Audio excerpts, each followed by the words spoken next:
One हैं कि हमारी स्ट्रैटेजी होनी चाहिए। अब अभी तक जो हमें दिख रहा है वो स्ट्रैटेजी या जो हमने सुनी है उसको हमारे जो 5 सोपान हैं उसी का ही व्यू एक दिखता है हाँ, कि ये 5 जो हमारे तप हैं वो हमारी स्ट्रैटेजी का ही हिस्सा है। पर अ, उम, मुझे क्या लगता है कि इसको थोड़ा और गहरा लेके जाना ज़रूरी है। क्योंकि ये सफिशिएंट नहीं होगा। जिस तरीके का विचार, जिस तरीके का थॉट प्रोसेस कम्युनिस्ट लोगों का है, जिस तरीके का थॉट प्रोसेस क्रिश्चियन लोगों का है, या जिस तरीके का थॉट प्रोसेस मुस्लिम लोगों का है, वो लोग तो दिन रात लगे हुए हैं इसी स्ट्रेटजी में लगा के करने के लिए। उसमें आपका कुछ विचार है क्या ताई कि इसको कैसे हम और क्लियर करें और क्रिस्टलाइज करें और डिटेल आउट करें? थोड़ा और स्पष्ट करिए। मैंने किस प्रकार से डिटेल करे या किस प्रकार से उसको आगे बढ़ाइए या और कुछ क्या जोड़े उसमें, इसके बारे में आप क्या सोच रहे हैं वो थोड़ा-सा और स्पष्ट करिए, तो मैं आगे बताती हूँ। जैसे हमारा एनुअल प्लान तो होता है ताई पुनरुत्थान हाँ, का, हाँ, अच्छा, अच्छा, विद्या अच्छा। हाँ, क्षेत्र का भी एनुअल हाँ, प्लान हाँ, है। हाँ, समझ और गई, हमारा समझ हमारा 5 साल का, 10 साल का हुँ, एग्ज़ैक्ट हुँ। डिटेल्ड आउट प्लान, हाँ, हाँ, स्ट्रैटेजी समझ गई, ये समझ गई। हाँ, कि हाँ। भारत के ये हिस्से हुँ, में हुँ, ज्योग्राफिकली हुँ, भारत के ये एरियाज़ में हुँ, पॉलिटिकली भारत हुँ, के ये हिस्से में हुँ, सामाजिक हुँ, विचारधारा से हुँ, इकोनॉमिक विचारधारा से हुँ, हुँ, कैसे हम कैसे ब्रेक डाउन करें हमारे पांचों तत्वों को। हुँ, अ, अगर हम ब्रेक डाउन नहीं करेंगे तो हम उसको हुँ, मुझे क्या लग रहा है कि एक दो बार मैंने ये भी सुना है कि ठीक है 2064 तक नहीं, थोड़ा आगे पीछे भी हुआ तो भी, पर वो मतलब अगर क्रिस्टल क्लियर ये भी हम बोल सकते हैं कि हमें नहीं चाहिए। भारतीय दृष्टि में ये भी देखा जाए तो क्यों इतना डिटेल में भी जाना है। हुँ, दूसरा है कि डिटेल में नहीं गए तो इम्प्लीमेंटेशन में गड़बड़ रहेगी। ये हुँ, दोनों ही हुँ, हुँ। दृष्टिकोण से देखा जा सकता है। हाँ, नहीं ये आपकी बात तो सही है कि प्लानिंग तो डिटेल्ड चाहिए, उसमें लचीलापन चाहिए कि हाँ, इसमें थोड़ा कम अधिक, थोड़ा आगे पीछे, ऊपर नीचे हुआ, तो मूल प्लान है वो उसको हानि नहीं पहुँचती।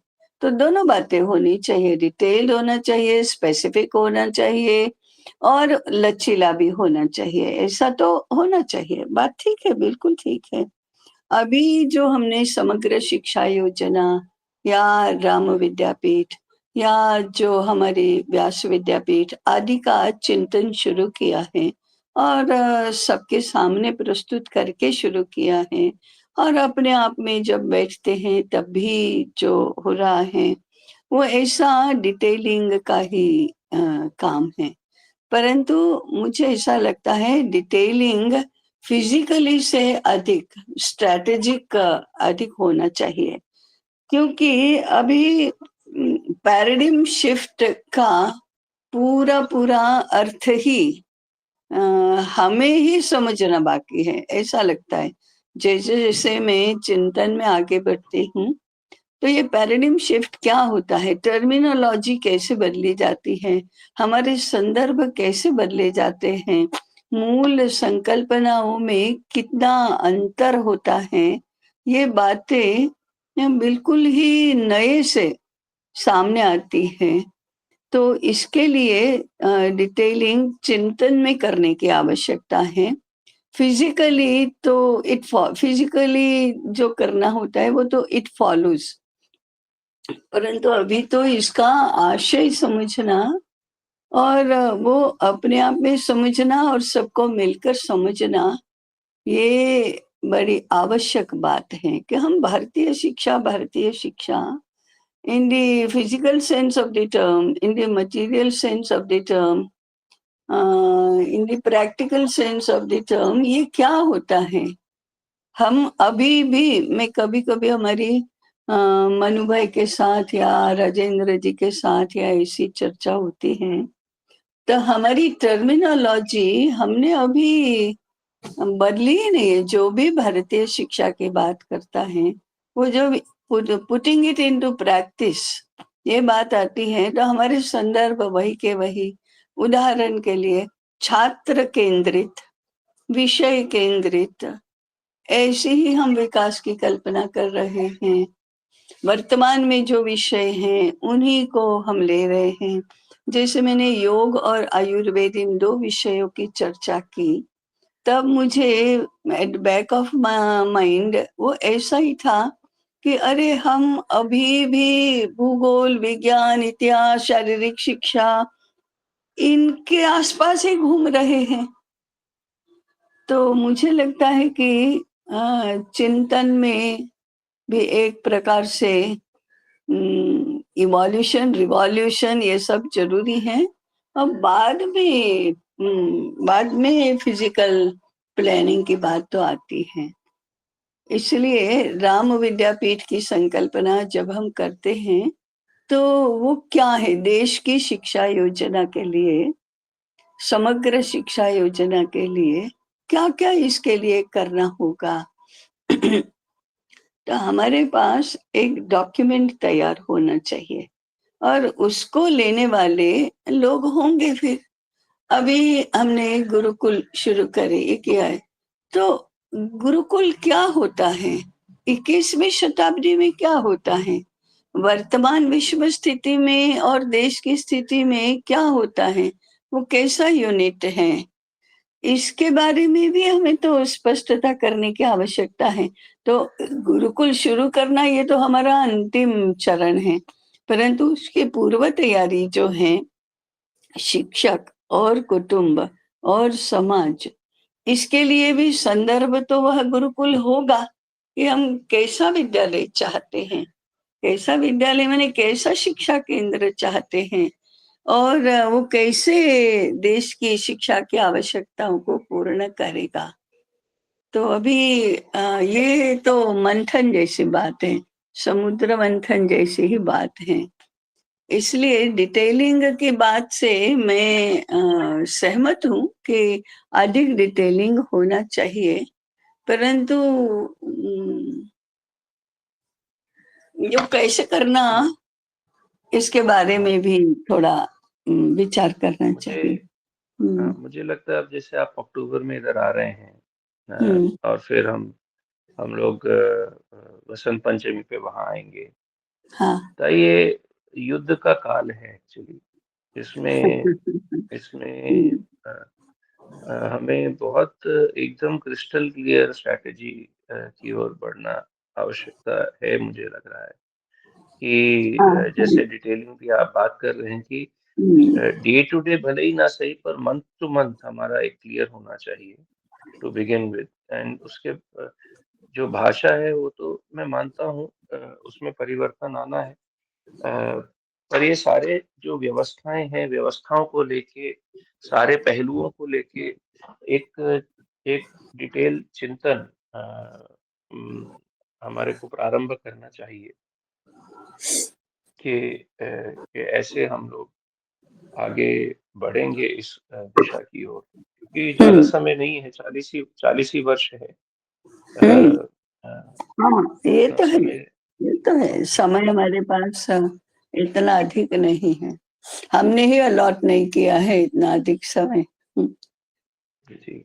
जी। प्रणाम हाँ, सर। हाँ, हाँ, हाँ जी। सर, अभी हाँ। यूनिट जी को और आपको सुनते हुए एक चीज सीधी सीधी जानना है, क्योंकि संघ के 100 वर्ष हो रहे हैं, तो पिछले हम्म, 100 वर्ष की संघ की यात्रा जब देखते हैं और उसके हम्म, साथ में हमारी पिछली 20-22 वर्ष की यात्रा जो देखते हैं, तो हम्म, उसमें यह लगता है कि जिस प्रकार से संघ में कार्य इवॉल्व हुआ, वैसे हम्म, ही हमारा भी हो रहा है। क्योंकि हम्म, हम इसको, विद्यापीठ को कॉरपोरेट कल्चर पर तो विकसित नहीं कर सकते। और ना ही करना है हमें। जो मूल आयाम जिनके बारे में सोचना है और जिसकी माइक्रो प्लानिंग करनी है, वो 5 आयाम या 5 तत्व हमारे बहुत व्यवस्थित प्रकार से बने।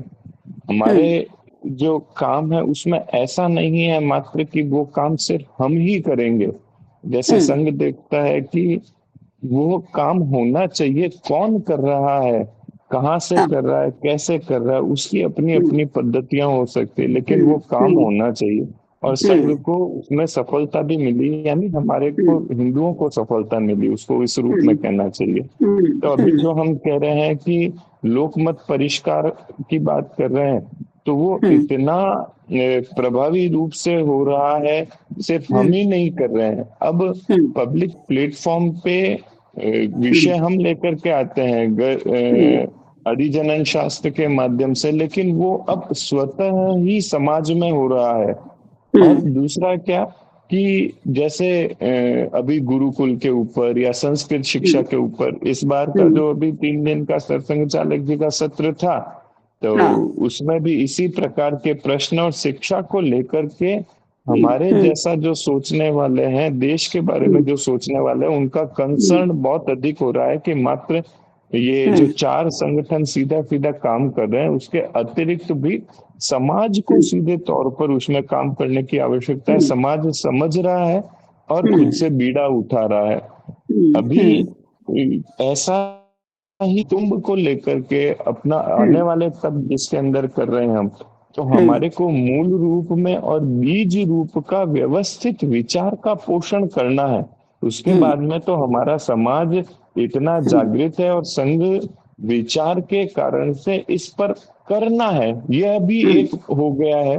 तो उसके कारण हम इसको बहुत अधिक फैलाव के साथ नहीं करेंगे, पर ये फैलेगा, इसकी व्यापकता विचार रूप में, क्योंकि हम कहते हैं ना कि हमारा काम तो सिर्फ अपना ही है, पूरा नियंत्रण है नहीं व्यवस्थाओं का। 2064 की भी बात करते हैं, तो ये समाज में स्वतः ही होने वाली प्रक्रिया के माध्यम से होना चाहिए। तो इसके मूल रूप विचार शुद्धि का और कार्य शुद्धि का और कार्य पद्धति का, ये कुछ बातें हैं, उसके ऊपर हमारे को कंसर्न होकर के चलते रहे तो ये अवश्य ही स्वतः ही 2060-64 तक होने वाला कार्य है।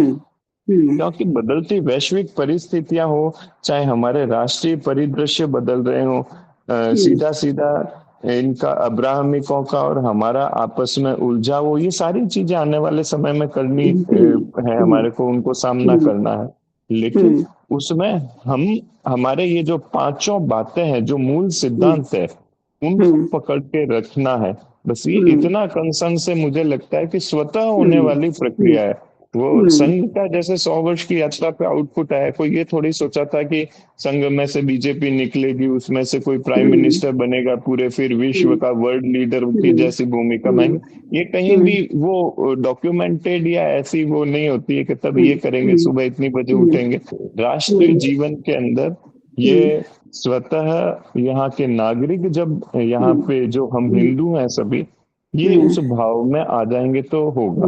दूसरा एक व्यक्तिगत अनुभव भी आया कि जिनसे कभी इन विषयों पर बात ही नहीं होती, वो भी कहते हैं कि शादी तो जल्दी हो जानी चाहिए, सही समय पर हो जाना चाहिए, ताकि जिम्मेदारियों का जो आए शरीर जवाब दे, उससे पहले तक हम बहुत सी जिम्मेदारियों से मुक्त हो जाएं और इस जीवन में 50-40 के बाद के जीवन का आनंद तो ले पाए।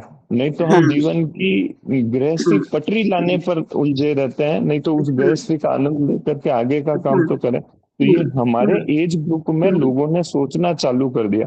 अब जैसे मेरा विवाह समय से हो गया, तो उसके प्रभाव में लोगों को दिखता है कि हाँ ठीक है, ये तो काम भी कर लेते हैं, संगठन का भी काम कर लेते हैं, और गृहस्थी भी अच्छी है, माता पिता की सेवा करने लायक भी एक्टिव आयु है। तो इसका बहुत प्रभाव पड़ता है और समाज इसको देखता है, तो कई बार देख करके चीजों का फैलाव हो जाता है। तो मुझे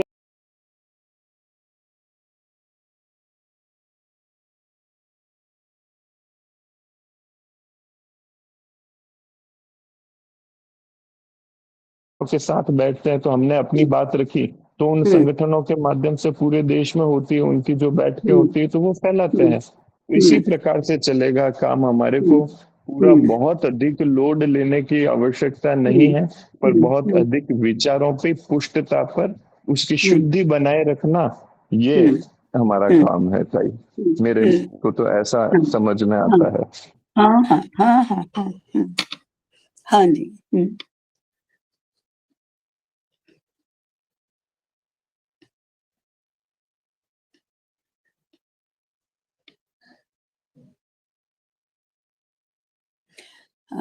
परिस्थिति चिंताजनक तो है, दिखाई भी दे रही है, परंतु अंदर अंदर अंदर से उसका परिहार कैसे होगा, ये तत्व भी अपने आप जाग रहे हैं। ये भी सत्य है कि बहुत हो गया। हम अमेरिका की स्थिति अभी देख ही रहे हैं, तो उनके मैं हम अभी कहते हैं ना कि ये विकास की आज की संकल्पना ऐसी है जिसमें विनाश के बीज निहित हैं। तो जैसे जैसे आगे बढ़ेंगे वो विनाश की दिशा में ही जा रहे हैं। वो भी दिखाई तो दे ही रहा है बहुत, पर प्रकर्ष से सारी अनपेक्षित अनपेक्षित माने अवांछनीय बातें हो रही हैं। परंतु ये जो बल है वो भी बढ़ तो रहा है, जागृत तो हो ही रहा है और दिखाई तो दे रहा है। परंतु मैं ऐसा मानती हूँ, मैं मुनीत जी और संदीप जी दोनों के जो विचार रहे उसके संदर्भ में ही कह रही हूँ कि पुनरुत्थान का काम क्या है। 2064 का चित्र देखना है तो प्रत्यक्ष हमें क्या करना है। अभी देश का शिक्षा क्षेत्र यदि हम देखें, शैक्षिक संगठनों की स्थिति देखें, विभिन्न प्रकार के, मैं तो आउट ऑफ संघ भी बोल रही हूँ, जो अच्छी समझ से प्रयोग कर रहे हैं, नवीन नवीन मॉडल निर्माण कर रहे हैं, उनकी स्थिति को देखते हुए भी मुझे लगता है कि पुनरुत्थान का काम एक तो मूल बातों की ओर जाना तो है। हम कई बार प्रैक्टिकल संदर्भ, वर्तमान संदर्भ, युगानुकूल, ये युगानुकूलता की जो संकल्पना है उसके हम बहुत बड़े हुए हैं। माने जो भी चीज हमसे नहीं बनती, हमें नहीं पड़ती, वो नहीं, it's not practical. Be practical यार, युगानुकूल परिवर्तन ये इतना तो करना पड़ेगा, उस खाते में डाल देते हैं। तो इस सारे संदर्भ में मूल बातें क्या हैं। हम हमेशा कहते हैं ना कि किसी भी विचार प्रक्रिया में कुछ तो शाश्वत बातें होती हैं जिनके साथ समझौता नहीं किया जा सकता, और कुछ बातें ऐसी होती हैं कि जो परिवर्तित होनी ही चाहिए। उसमें फिर करेंगे कि नहीं, परिवर्तन नहीं हुआ, वैसी की वैसी रही तो भी ठीक है, ऐसा नहीं है, उसमें परिवर्तन होना ही चाहिए और वर्तमान संदर्भ में ही होना चाहिए। ये सिद्धांत तो हमने पहले से पकड़ा हुआ है। तो मूल बातें कौन सी हैं, ये देखकर उनको व्यवहार में कैसे लाया जाए, यहाँ तक कि ये प्रक्रिया का विचार करना, उसके आधार पर मॉडल्स कैसे होंगे, ऐसे कोई डॉक्यूमेंट्स तैयार करना कि जिसको फिर वो लेना हो वो ले और उसके अनुसार कर सके, उसमें अपना भी विचार वो साथ में जोड़ सके। इस प्रकार की डॉक्यूमेंटेशन की तो बहुत आवश्यकता है। हम ही चिंतन करें और हम ही मॉडल भी निर्माण करें, ऐसा कदाचित ना भी हो तो बहुत अच्छा है। परंतु मूल मूल मूल मूल जोर तो देना चाहिए वो फंडामेंटल्स, शाश्वतता और चिंतन को व्यवहार में लाने की प्रक्रिया, इन बातों पर देना चाहिए। इसलिए हम हमेशा कहते हैं ना, पुनरुत्थान गुरुकुल नहीं चलाएगा, ना गुरुकुल के लिए बहुत किसी को प्रमोट करेगा। लेकिन गुरुकुल होना कैसा चाहिए, इस विषय में चिंतन अवश्य करेगा। कुछ ऐसी बात अभी चल रही है और ये जो मुनि जी ने अभी सुझाव दिया वो तो बिल्कुल ठीक है कि हम समग्र शिक्षा योजना की जब बात अभी कर रहे हैं, राम विद्यापीठ के माध्यम से, उसके निमित्त से, उसमें ऐसा डिटेलिंग कि ये लोकमत परिष्कार का तप है, तो कैसे कैसे उसका स्वरूप क्या होगा, इसका इसकी व्यापकता कैसी होगी, अभी आगे कुटुंब सुदृढ़ीकरण का तप आएगा तो क्या होगा, कुटुंब कैसा होगा, व्यवस्थाएं कैसी बनेंगी, ये सारा डिटेलिंग तो करना चाहिए।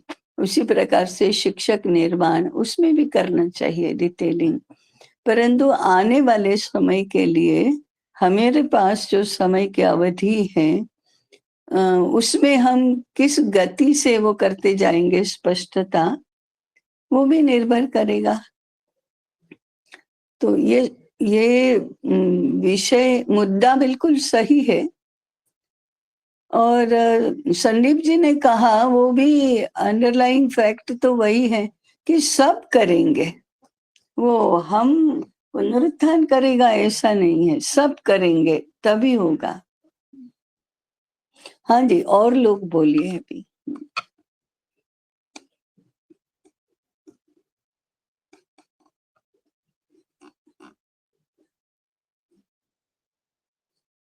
लेकिन यह आज विषय चर्चा के लिए अच्छा शुरू हुआ है, इसको हमने आगे भी बढ़ाते रहना चाहिए, अनौपचारिक चर्चाओं में भी। तो इसमें जैसे संघ की शाखा, ये ऑन द ग्राउंड एक एक्टिविटी है या एक सिस्टम है या एक ऑर्गेनाइजेशन है, ऑर्गेनाइज किया है, जिसमें लोग आके जुड़ते हैं और संघ के विचारों के साथ जुड़ते हैं और फिर उसमें से कुछ निकल के कुछ अपना कार्य करते हैं या संघ मैंने अपना कुछ शुरू करते हैं। उसके पैरेलल हमारे यहाँ चिंतन सत्र हैं। ऐसा मैं सोच रहा हूँ कि ये चिंतन सत्र है और ये चिंतन सत्र में लोग आते हैं, विचारों के साथ जुड़ते हैं और शायद अपना कुछ करेंगे। लेकिन ये जो ये चिंतन सत्र हमारे लिमिटेड सत्र रहते हैं। शाखा जो होती है वो तो अनलिमिटेड है। अनलिमिटेड माने ऐसा नहीं है कि शाखा 3 दिन की शाखा है या 10 दिन की शाखा है, वो तो निरंतर है, वो निरंतर चलती है। तो अगर मेरे पास कोई विचार नहीं है या मेरे पास अपना कुछ एक दिशा तय नहीं है, तो भी मैं शाखा में जाता ही हूँ। ऐसा शाखा से जुड़े लोगों का मंतव्य रहता है, ऐसी उनके लेकिन जब हमारे चिंतन सत्र चलते हैं तो उसका प्रभाव और उसका सेटअप अभी वैसा नहीं है। क्या हमें ऐसा कुछ सोचना चाहिए कि ये जो निरंतरता है, इसको कैसे हम मेंटेन करें, रखें? और शाखा में एक ये तो है कि फिजिकल है, लोकल लेवल पे है, तो उसका भी बहुत अलग प्रभाव है। तो वो पैरेलल जब हम देखते हैं प्रभाव के रूप में, माने शाखा का भी कोई ऐसा साल का गोल नहीं होता है, लेकिन उसको निरंतरता में रखना यही गोल रहता है बस। तो वो भी एक विचार आता है ताई मन में। वो संघ पद्धति ये इतनी विलक्षण है और इतनी नॉन मटेरियल है। नॉन मटेरियल माने क्या, उसमें जाने वाले को कुछ भी प्राप्त नहीं करना है, उसको कुछ भी अचीव नहीं करना है, उसके सामने कुछ टारगेट नहीं है, वो निरंतरता बनी रहे, बस जाना है, शाखा में जाना है, मिलना है, बात करना है, जानकारी प्राप्त करना है, खेलना है, यही है। उसमें से माने वो संघ की पद्धति से और कोई संगठन चल नहीं सकता, सिवाय कि वो जो व्यास विद्यापीठ का माध्यम होता है ना, कि वो आते हैं, धर्म की 4 बातें करते हैं, ज्ञान की 4 बातें करते हैं, फिर अपने रास्ते जाते हैं। ऐसे हमारे सन्यासी संस्था है, व्यास माने कथाकारों की संस्था है, वो जैसे करते हैं कि अनौपचारिक, आप कोई लक्ष्य लेकर नहीं जाते हैं कि 7 दिन की कथा में जाने के बाद मुझे भागवत पुराण पूरा सीखने को मिलेगा, ऐसा नहीं है। तो ये संघ की पद्धति से कोई भी एक विषय लेकर काम करने वाला संगठन काम नहीं कर सकता, उसको अपना मॉडल अपनी पद्धति से इवॉल्व करना होता है। तो आपका संकेत जो चिंतन सत्र की निरंतरता के प्रति है, बात तो ठीक है कि हाँ, लोगों में ये विचार जाने चाहिए, और उसमें से जो भी पकड़ेगा वो बात ठीक है। तो ये एक अनौपचारिकता हुई, या अनौपचारिकता का लोकमत परिष्कार में तो बहुत ही महत्व है, इसलिए ये एक अनौपचारिकता हुई, परंतु औपचारिकता भी होनी चाहिए। जैसे संघ में शाखा तो अत्यंत अनौपचारिक है, परंतु अधिकारियों की जो बैठकें हैं और उनकी कार्य योजना है, वो ऐसी अनौपचारिक नहीं है, वो तो निश्चित पद्धति से और समय के साथ रहते हुए, परिस्थिति के साथ रहते हुए, विश्व स्थिति के साथ रहते हुए, देश की एकदम वर्तमान स्थिति के साथ रहते हुए कार्य योजना बनती है और एग्जीक्यूशन का तरीका भी बनता है। बस केवल उतना ही है कि एग्जीक्यूशन के इसमें सारा समाज साथ में कैसे जुड़े, अधिक से अधिक लोग साथ में कैसे जुड़े। हमने राम मंदिर को होते हुए देखा ही है कि सारा समाज तो उसमें जुड़ ही गया, परंतु कल्पना किसके मन में आई और कैसे आगे बढ़ी। It's very interesting, case study के रूप में भी यदि देखा तो समाज परिवर्तन के या किसी भी विचार को लेकर परिवर्तन के आयाम क्या होते हैं, ये हमको समझ में आएंगे। हाँ, बात ठीक है, निरंतरता। मुझे दो मुद्दे ध्यान में आए, मैंने सुनते सुनते ही, कि इस देश में मुसलमान और क्रिश्चियन ये इतनी समस्या नहीं है, कम्युनिज्म भी वो अपने आप में समस्या नहीं है, परंतु हिंदू समाज ही समस्या है, क्योंकि हिंदू समाज ने जो करना चाहिए वो नहीं करता है, और इसमें स्वबोध की जो बात है, और कम्युनिज्म वोकिज्म के रूप में हमारे आपके जैसे लोगों के अंदर पहुंच गया है, और वो हमारी मन बुद्धि को जिस प्रकार से लपेट में ले रहा है, उसकी चिंता अधिक करनी चाहिए, और उसके उपाय से ही ये सब होने वाला है। इन इटसेल्फ क्रिश्चियनिटी और इस्लाम कोई समस्या नहीं है, इन इटसेल्फ कम्युनिज्म भी समस्या नहीं, वो तो बहुत एम्पिरिकल है, वो बहुत संख्या में भी और पराक्रम में भी, विचार में भी, बुद्धि में भी इतना कुछ नहीं है। परंतु हिंदू समाज जो उनसे आक्रांत हो गया है, बाहर से नहीं, अंदर बैठ गया है, तो हमारी विचार करने की पद्धति, हमारी अनुभव करने की पद्धति, हमारी उपाय सोचने की पद्धति, हमारी किसी भी मूल विषय को समझने की पद्धति, और ये जो सब है, हमारी चाह, हमारी अपनी लक्ष्य प्राप्त करने की आकांक्षा, और ये सारा जो है वो हमारा, मैंने जो जैसे आजकल ऑटिज्म की बात हो रही है कि सेंसरी ऑर्गन से शुरू करके वो ब्रेन तक पहुंचता है, वो एक बड़ा physical part of the problem है।